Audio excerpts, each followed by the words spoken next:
Hi guys, this is the advisor and welcome back to my channel. Guys, for once you're going to get an inside knowledge. Some inside knowledge that will give you an insight into how international the criminal networks have gone. Some of us have always heard that criminals in Jamaica are linking with criminals in other Caribbean islands and the United States and Canada and creating franchises where they can interact with each other and have joint cooperation to the same extent that law enforcement in different countries cooperate to get the results they need. And I think the situation is probably more extreme or more acute than anybody realizes. Because now they seem to have a system set up more like Interpol. Now, why do I say that? This case will tell us how extreme these networks are and how, or should I say, how cohesive these networks are and how practical are their tactical and operational interactions has turned out to be. I got a call yesterday from someone who is a dead stranger to me, but who have been listening to my channel for a while. Now, let me tell you the background of what happened here. This gentleman, this subscriber, he has a friend who is from the Bahamas, and that friend is visiting Jamaica. They were in a car, both of them were in a car, coming from Kingston, heading through SpanishTown, heading west. Now, when they were passing through Greendale, they were caught up in traffic because there's a stoplight there at the intersection of Sligoville Road and Burke Road. Now, for any of you who knows SpanishTown or who have even passed through SpanishTown, you would know that there's a big set of stoplights there just before you go over the bridge to pass the hospital on the other side. Now, as they were approaching this stoplight, the person beside him in the car, who is from the Bahamas, you notice three men who were standing on her left up on the shop piazza. And they walk out into the street, but they kept looking behind their car, looking down in the line of traffic. And what the visitor saw shocked the individual. The person looked like she had seen a ghost. Because there right in front of her was one of the most bloodthirsty murderers from the Bahamas. A 28-year-old man, well, he's 27 plus, who have been killing people from the age of 19, and who are facing 3 murder charges in his country and is on bail and is now in Jamaica. At the time, there was some distance in front of her, so they had to drive past as soon as the light changes because traffic was really, really slow. And as they got closer, the 3 men came closer out to the street side and they kept looking in her direction, but looking like past, craning their neck to see like they're looking for a vehicle to come their way. Then, as luck would have it, or bad luck would have it, depends on how you look at it, they ran right out in front of her vehicle, they ran right out in front of the vehicle that she was in, and got into a car that had come over on the right. And when all 3 men got in, the car then kept on the right, in the lane, over on the right lane, which means that it was going to turn towards the Sligoville direction, to Lariston Bagwalk side.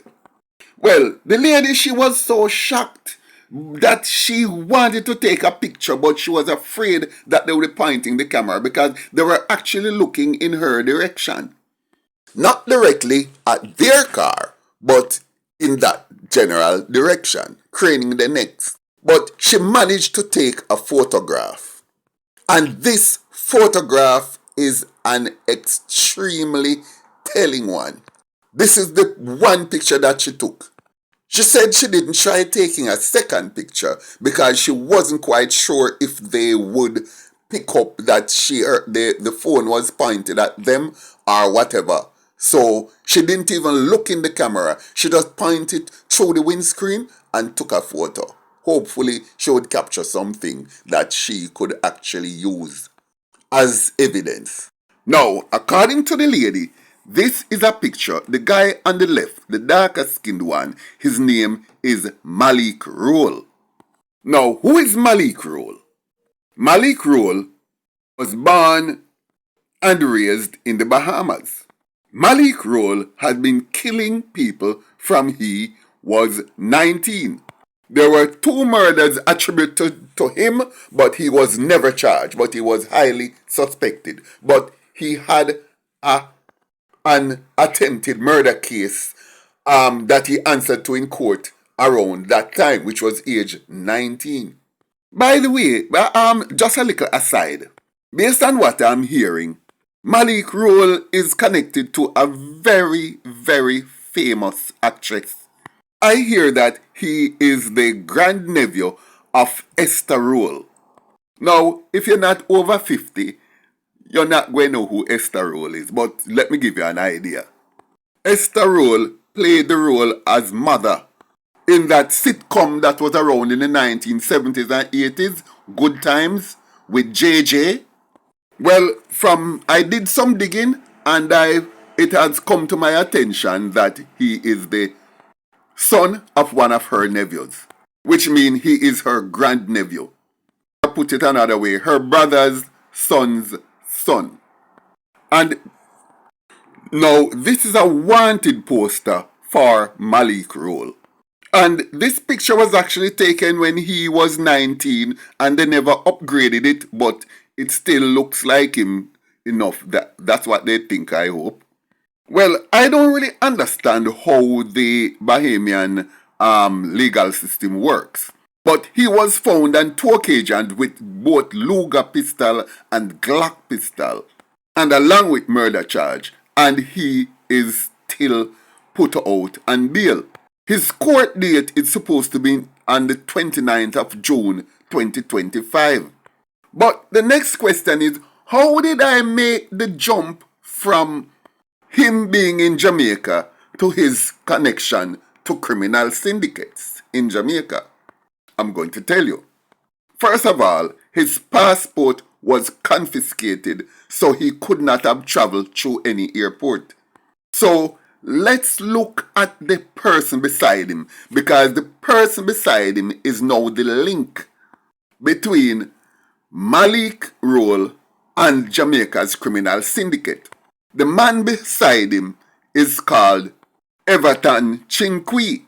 Now, who is Everton Chinqui? First of all, he has some clear lineage with Jamaica's underworld. He is the nephew of Donovan Chinqui, the second in charge of the Hot Stepper gang that was run by Dennis Bath alias Copper back in the 70s. Now, his uncle Donovan Chinqui had been killed in Plantation Heights in 1980, sometime in 1980. I can't remember whether he was killed by police or his fellow gunmen, but I know he had been shot dead in 1980 up there. So both of these fellows have an illustrious background in one way or another. Now, Everton Chinqui, the young half Chinese youth, them call him China. China is part of the Clansman gang. He's not one of the shooters. He take up more space like what Muma used to have. Just control the bag, do the accounting, and do the paying out of staff, etc., etc. And you can bet he's also the deacon in our church, you know. I would not be surprised. Now, I have to make this connection because I have to say it. Dennis Bath based in East Kingston. Oh shit, where am I going with this? They were aligned to the People's National Party. So was Donovan Chinquy, and his grandnephew, or whoever, what relative this is to him, is one of the main functionary in a gang that is also connected to the People's National Party. I don't know, but that is something that we are seeing just all over Jamaica for some reason. And it is a valid observation that I just have to put out there. Not sure of the significance of it, but there you go.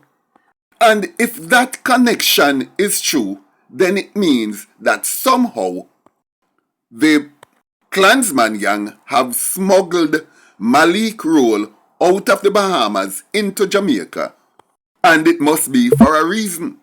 Well, we know that one of the reasons is because he don't want to end up in prison.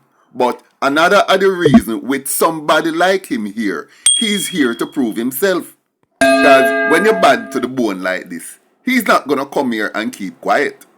Now, the lady say it's him, but I am not so sure it's him. But I'm going to juxtapose his photograph, or I'm going to impose his photograph, a wanted poster, his mugshot, above the photo of him that the young lady took. And I want you guys to tell me if you think this is the same person. This is somebody that she grew up with in a place called, or rather on a road called Lightburn Street. So she know him. Although of course people resemble people. Now guys, tell me if you don't think this is the same person. Well, it looked like the same person to me. And if this girl and him grew up in the same area, then she should know what she's talking about. But let's hope she's wrong. What is the police waiting on? Figure dig up the Clansman base and sterilize it. Why don't they go sterilize the area?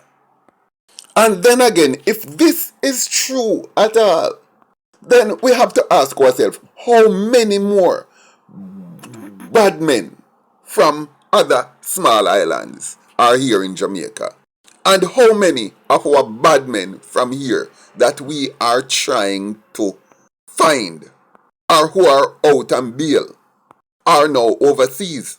I personally think that the Caribbean islands combined are not doing enough to capture their gunmen or monitor their gunmen. There need to be some kind of a federal agency where we have agents, law enforcement agents from each country, specifically a special group that's designed to track down these inter-island fugitives, know where they are, and find them. Because if such a specialist agency is not created, and if we continue to do this kind of international law enforcement in a piecemeal way, this problem will never ever be solved. Anyway, Jamaica's law enforcement people need to be looking into this, and hopefully we can get to the bottom of this matter very soon. Guys, thanks for watching. Like, share, leave a comment below, and I look forward to seeing you in my next video.